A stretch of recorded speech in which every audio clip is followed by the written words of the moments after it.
Good evening everyone. उम्मीद है कि आप सब खैरियत से होंगे।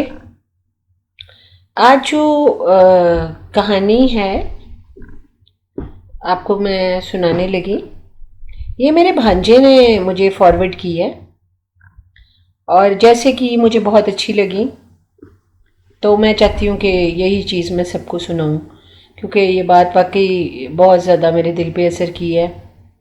और क्योंकि आजकल बुक्स पढ़ने का जो रुझान है वो ज़्यादा नहीं रहा, और कई दफ़ा इंसान क्योंकि सब कुछ अब फ़ोन्स में आ गया है और लैपटॉप पे स्मार्टफोन्स आ गए हैं, और जो बहुत सारे तरीके हैं वो सुनने वाले ही ज़्यादा हैं। तो इसलिए मेरी कोशिश है कि अगर मेरे बोलने से कोई अच्छी चीज़ किसी तक पहुंच जाए तो मैं इसको अपनी एक छोटी सी कोशिश में कामयाब हो जाऊं कि किसी के दिल पे कोई बात असर कर जाए, इंक्लूडेड में मेरे दिल पे भी असर कर जाए। और मुझे भी अच्छा लगता है जब मैं इन अच्छी चीज़ों को पढ़ती हूँ, तो फिर उसके बाद ही मुझ में ये ख्वाहिश बढ़ जाती है कि मैं इसको भी अपनी वीडियो में डाल देती हूँ।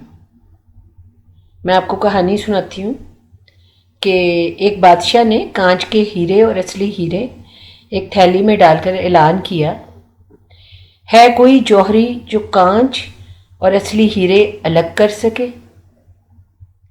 शर्त ये थी कि कामयाब जौहरी को मुंह मांगा इनाम और नाकाम का सर कलम कर दिया जाएगा। दर्जन भर जौहरी सर कलम करवा बैठे, क्योंकि कांच के नकली हीरों को इस महारत से तराशा गया था कि असली का गुमान होता था। ढिंढोरा सुनकर एक अंधा शाही महल में हाजिर हुआ। फर्शी सलाम के बाद बोला कि मैं वो हीरे और कांच अलग अलग कर सकता हूँ। बादशाह ने तमस्खर उड़ाया और नाकामी की सूरत में सर कलम करने की शर्त बताई। अंधा हर शर्त मानने को तैयार हुआ, हीरों की थैली उठाई और महल से निकल गया। एक घंटे के बाद हाजिर हुआ। इसके एक हाथ में असली और दूसरे हाथ में कांच के नकली हीरे थे। शाही जौहरियों ने तस्दीक की कि अंधा जीत गया है। बादशाह बहुत हैरान हुआ। इसकी हैरत की इंतहा न रही कि जो काम आंखों वाले ना कर सके वो काम एक नाबीना कैसे कर गया।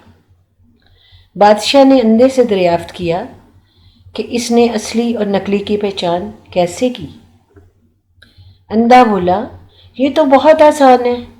मैंने हीरों की थैली कड़ी धूप में रख दी, फिर जो तपिश से गर्म हो गए वो नकली थे, और जो गर्मी बर्दाश्त कर गए और ठंडे रहे वो असली थे। बादशाह ने अंधे के इल्म की तारीफ की और इनामों कराम से नवाज कर रुखसत किया।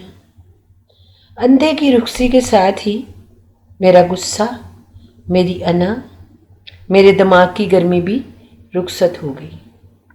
मुझे समझ आ गई कि बर्दाश्त, नरम मिजाजी, हलीमी, मतानत और मोहब्बत ही इंसान की मेराज है। जो गर्मी को सह गया वो हीरा, जो ना सह सका वो कांच। बानो कुत्सिया अपा नावल राजा गिद्ध में लिखती हैं कि जो दबाव सह जाए वो हीरा, और जो ना सह सके वो कोयला। मुझे बाबा दीन मोहम्मद ने आज बहुत ही बड़ी बात समझाई थी। मैं जान गई थी कि असली और नकली में सिर्फ बर्दाश्त और सह जाने का फ़र्क है। मैंने पूछा, बाबा, इंसान कब तक बर्दाश्त करे? कब तक लोगों के ताने सहे? कब तक अपने गुस्से को पिए? आखिर बर्दाश्त की कोई हद होती है।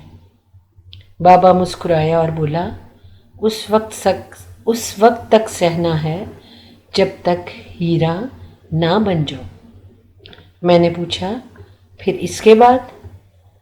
बाबा ने कहा, हीरा बनने के बाद हीरे पर कोई दबाव, कोई आग और कोई तपिश असर नहीं करती। सुनने के लिए शुक्रिया। और मुझे उम्मीद है कि जिस मकसद से मैंने ये कहानी सुनाई है वो हम सब की ज़िंदगियों में ज़रूर पूरा होगा। आमीन सुम्मा आमीन। टेक केयर, अल्लाह हाफिज़। मेरे चैनल को सब्सक्राइब करें, लाइक करें और अपना फीडबैक ज़रूर दें और बेल आइकॉन को दबाना ना भूलें ताकि जब जब मैं कोई वीडियो डालूँ तो आप तक पहुंचती रहे।